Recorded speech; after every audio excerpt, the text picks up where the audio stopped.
Mga kabayan, matapos batikusin ng publiko itong si Speaker Martin Romualdez kaugnay sa kanyang isinusulong na People's Initiative para sa Charter Change, tila dumarami pa ang mga nagiging kaaway ng Speaker, kung saan ay binanata na rin siya ni Senator Bato de la Rosa at itinurong siya ang mastermind sa pangangalap ng pirma sa ating mga kababayan kapalit ng pera. Sa isang interview, isiniwalat ni de la Rosa na ipinagtapat sa kanya ng ilang kongresista na nautusan lang sila ni Speaker Romualdez. Boss, pasensya ka na. Just following orders lang kami. May orders yung aming speaker. So, sunod lang kami sa order. Marami kasi pumasok sa gobyerno para sa pangsariling kapakanan. Hindi yung kapakanan ng bayan. That's the brutal truth about it. Hindi iniisip yung bayan. Bakit bakit mo tagalin yung term limits kung hindi sarili mong iniisip mo? Di ba? So, para self-serving. Dahil dito, tinanong ng isang media itong si Romualdez at sinabing wala siyang alam sa sinasabi ni Bato. That's Senator Bato talking. I don't know what he's talking about.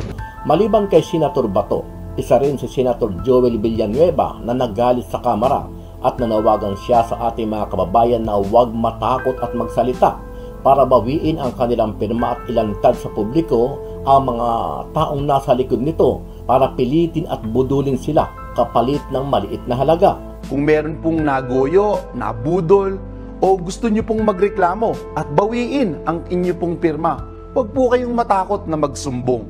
Magpadala po kayo ng post, ng video, picture o screenshot ng mga text ng mga panunuhol. Agad naman itong sinuportahan ni Senator Bato at sinabing lumantad kayo at huwag matakot dahil pinagsasamantalahan niya ang kahinaan ng ating mga kababayan dahil lang sa pansariling kapakanan ng ilang nasa posisyon sa gobyerno. Ginoong Pangulo, nais ko mong susugan ang pananawagan ng ating majority leader, Senator Joel Villanueva.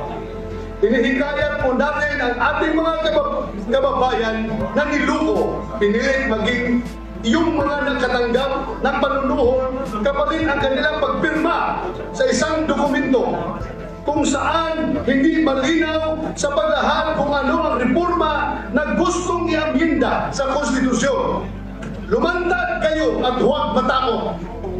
Tulungan niyo po ang inyong Senado na pananagutin ang mga nagsamantalang sa mga kahinaan. Ano ang masasabi mo dito, kabayan? Naniniwala ba kayo na walang alam itong si Speaker Romualdez sa pagpapakalap ng pirma ng kanyang mga tauhan? Sama-sama nating panuorin ang buong video at pakicomment nyo po ang inyong mga reaksyon at sariling opinyon. Pero bago yan, muli po ako nag-iimbita sa mga hindi pa po nakasubscribe sa ating channel na Kabayan News PH, pakipindot po ang subscribe button at pakiclick na rin ang notification bell para lagi kayong updated sa mga bagong upload natin na legit at napapanahong balita. Maraming pong salamat. Mismo si Senator Ronald Bato de la Rosa ang nagsiwalat na may kumpas umano si House Speaker Martin Romualdez sa pagsusulong ng People's Initiative sa Charter Change o pag-amyenda sa batas. Yan daw ang ikinuwento kay de la Rosa ng ilang kongresista. Boss, pasensya ka na. Just following orders lang kami. May orders yung aming speaker. So, sunod lang kami sa order. Pabor naman daw ang senador sa Chacha kung economic provisions lang ang babaguhin. Pero tutol siya kung hahaluan na ng politika. Hindi ko man nila lahat. Pero marami kasi pumasok sa gobyerno para sa pangsariling kapakanan. Hindi yung kapakanan ng bayan. That's the brutal truth about it. Hindi iniisip yung bayan. Bakit mo tagalin yung term limits kung hindi sarili mong iniisip mo? Di ba? So, para self-serving. Tinabla naman niya ni House Speaker Romualdez. That's Senator Bato talking. I don't know what he's talking about.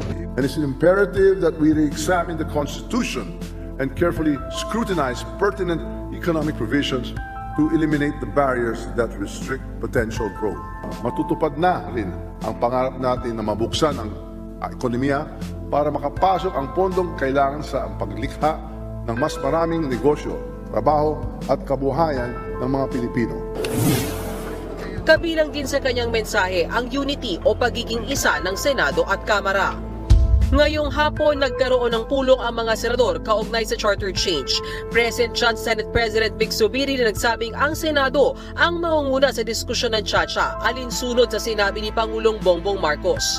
Bago yan, nanawagan Senate Majority Leader Joel Villanueva sa mga naloko ng pinapipirmahang People's Initiative na naghahangad na magkasamang bumoto sa Chacha ang Senado at Kamara.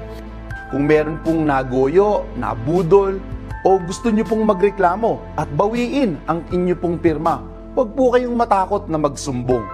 Magpadala po kayo ng post, ng video, picture o screenshot ng mga text ng mga panunuhol.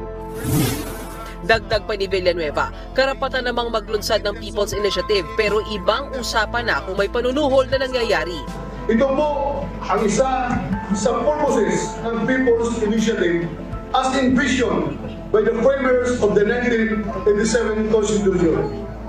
Pinahahalagahan po ng saligang batas ang gampanin ng mamamayan na siguruhin na patuloy na lalamanin ng mga pahina nito ang kanilang mga interes at kapakanan.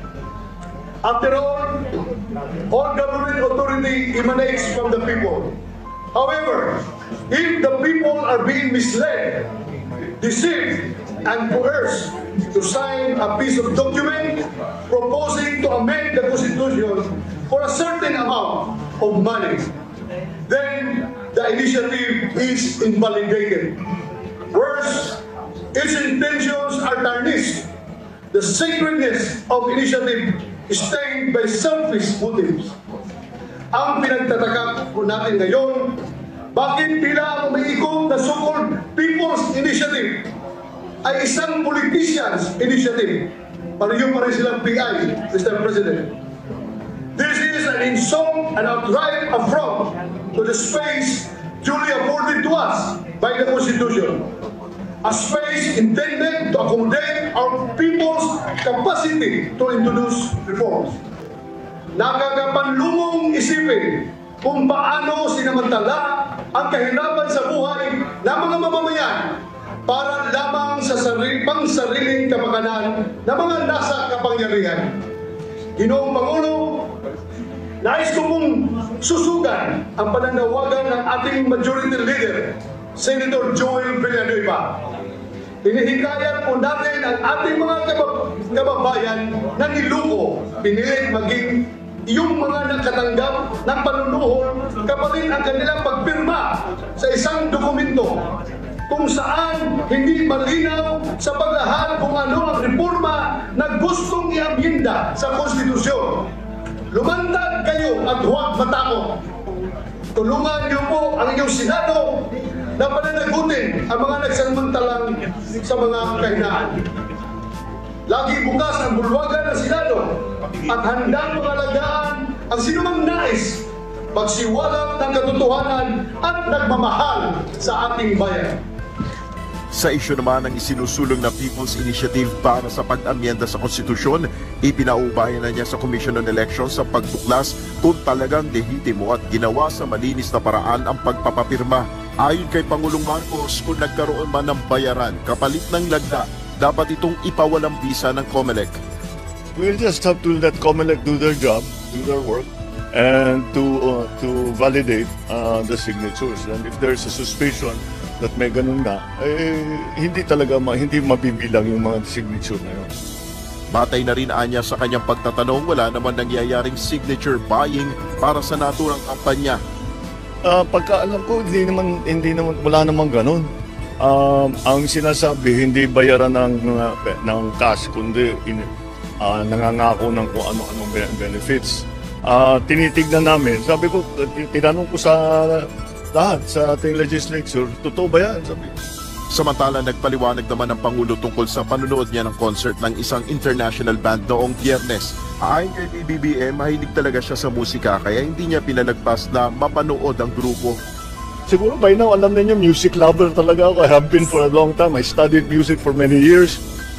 And to have somebody like Coldplay come, you can't, unmissable dapat yun. You cannot miss. Ilang netizen ang pumuna sa pagpunta ng Pangulo sa concert gamit ng presidential helicopter. Idinipensa na rin ito ng Presidential Security Group at sinabing ito ay para na rin sa seguridad ng Pangulo.